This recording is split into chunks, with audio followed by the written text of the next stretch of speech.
I was at a friend's house the other day for a potluck picnic, and the host made a jicama salad. I'd totally forgotten about jicama, and you may have seen this stranger in the produce section of the grocery store. It's just kind of a brown blob with a light brown thin skin, but boy, when you take that skin off, you have a nice crunchy flesh inside that's white. The taste is kind of a cross between a potato and a water chestnut. These are grown mostly in South America and Mexico, and that's where we get them in our produce department. So today I want to introduce you to jicama and give you an idea of how you can use it. It's great to eat raw. That's the best way to eat it, actually. You can use it as a dipper. You can put chunks of it into a fresh fruit salad. And today I'm going to show you how you can mix it with some vegetables and make a wonderful salad that's great to take on picnics, to potlucks, and it's also awesome with Mexican food if you like to try your hand at Mexican. So what I've done first is I took a chunk of this jicama, and typically the smaller the jicama, the sweeter and the moister it will be. Well, when I went to the grocery store, I didn't have a whole lot of choices, so I took what I could get, and one actually was quite large, but it still is nice and juicy and sweet and moist. I already tasted it.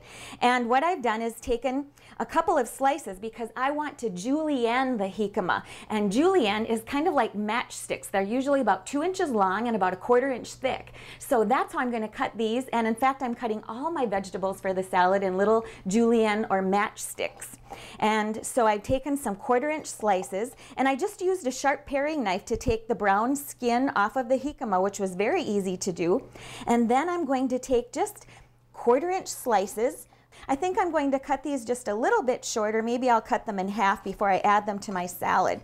And in my bowl, I've already julienned some red peppers, some yellow peppers, a little bit of tomato. I've got some little carrot matchsticks here and a little red onion.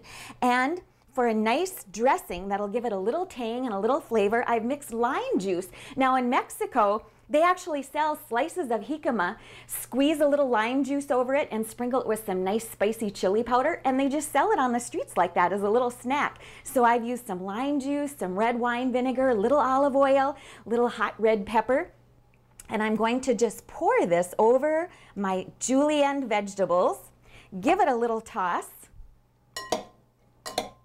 Oh boy. And then I would let this set about 30 minutes because jicama actually takes on the flavor of the ingredients that it's combined with. So let it set about 30 minutes before you serve it. And there you go. You're no longer a stranger to jicama. I'm Sue Doden, and find this recipe on lakelandptv.org. Now we're cooking.